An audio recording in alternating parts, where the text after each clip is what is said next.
everything. I'm basing this on his sparring partners, his performance, his look, everything. I'm basing this on, and I think we needed this, and I believe we have it.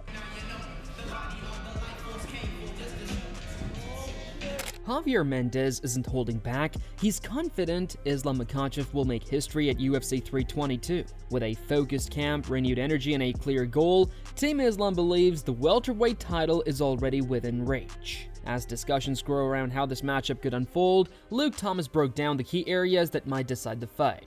He pointed out that Makhachev's grappling and control remain his biggest strengths, but at welterweight, Jack Della Maddalena's striking power could change everything. Luke explained what each fighter must avoid to keep the fight in their favor. Back exposure and takedown defense and wrestling up, period.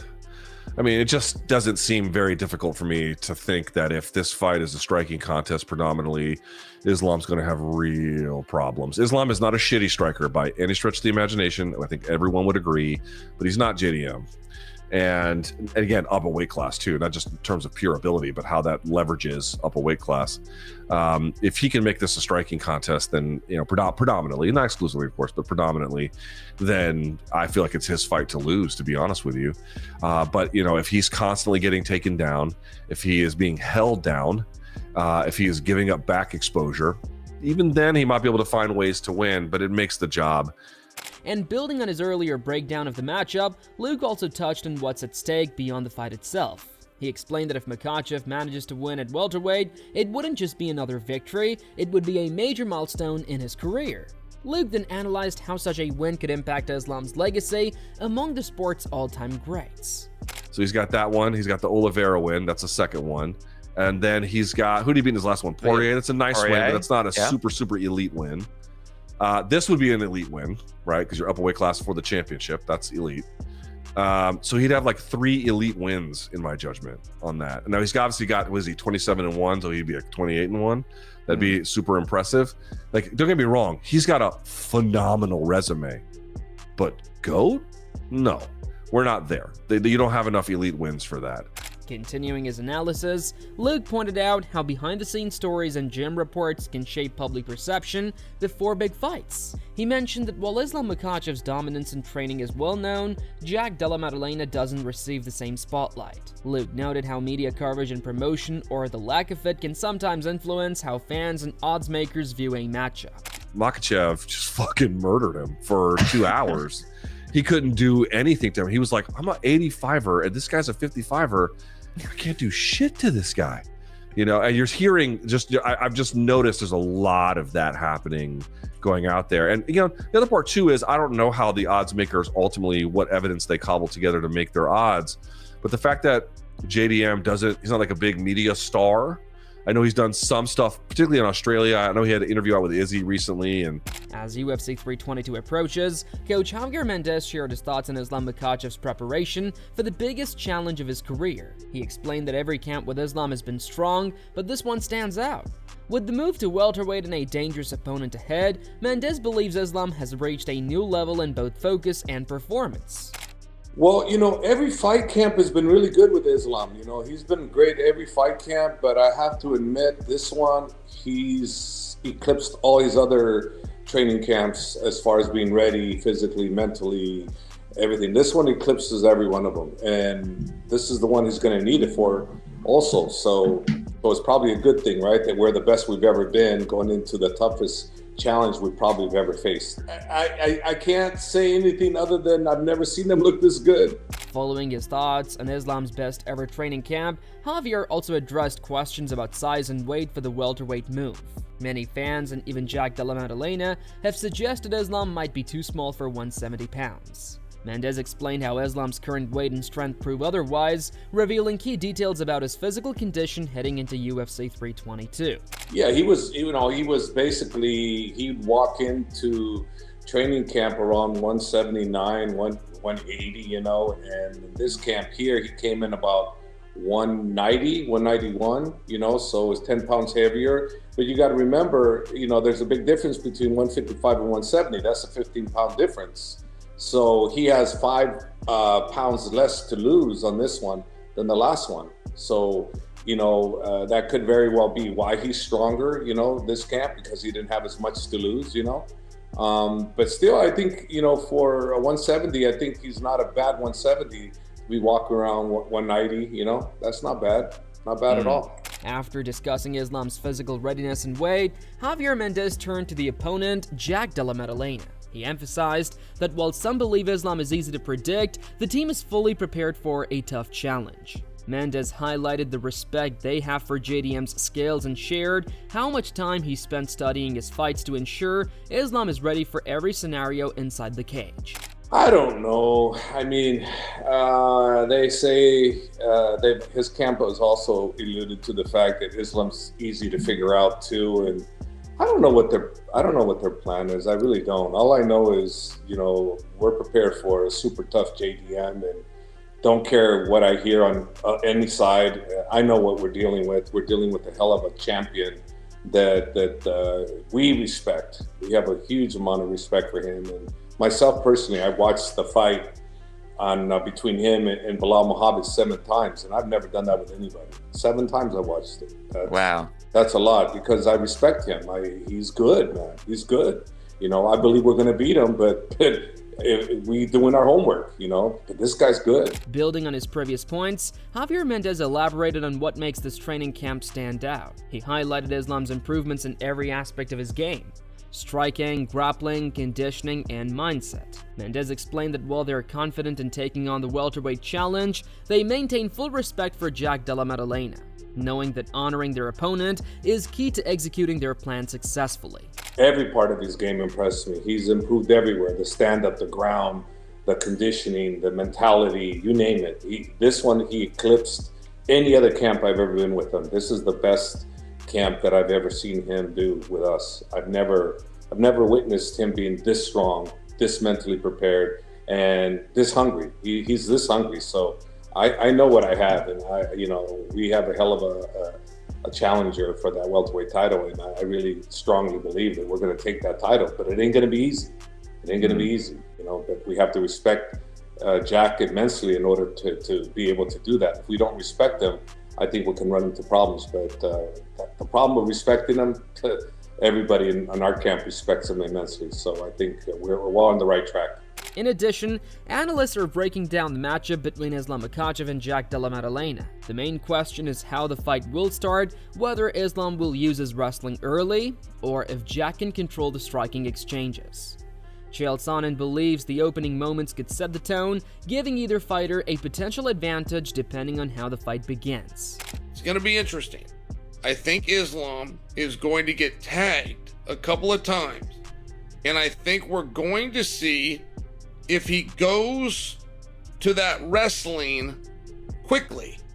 But I think Jack is a monster. I give Jack the slight edge in this one. So Michael Chandler picked Jack. Did that surprise you? That's not where I thought that was going to go.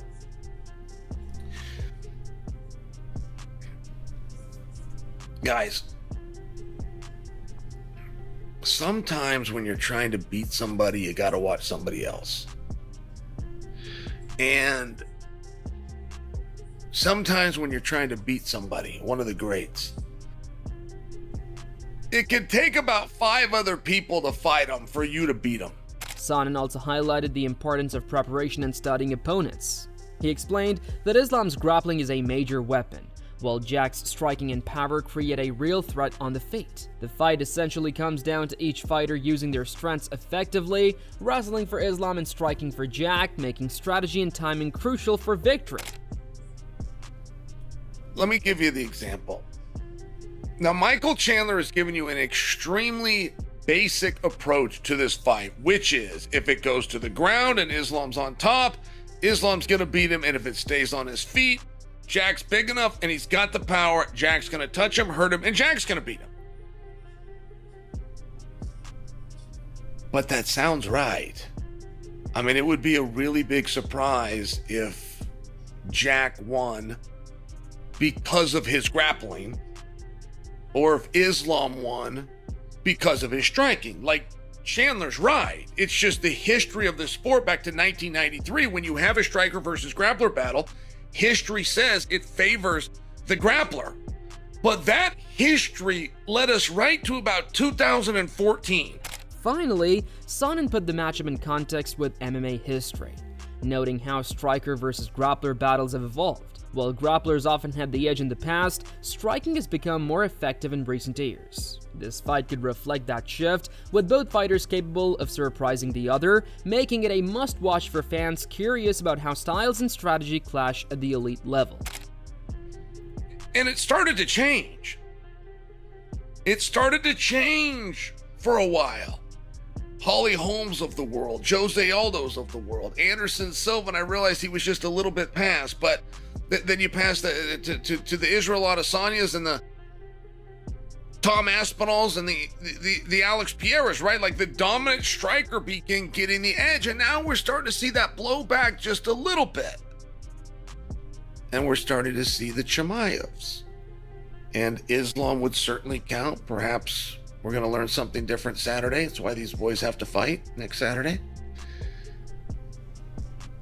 And you've got Merab. And my larger message in Michael Chandler's breakdown here is actually about Merab. On the other side, Jack Della Maddalena is deep in training, focusing on sharpening his striking and conditioning for Islam Makhachev. Fans are getting an inside look at JDM's workouts, drills, and sparring sessions, showing just how seriously he's preparing for the upcoming clash. Every move in camp highlights his dedication to being ready for his high-stakes welterweight showdown.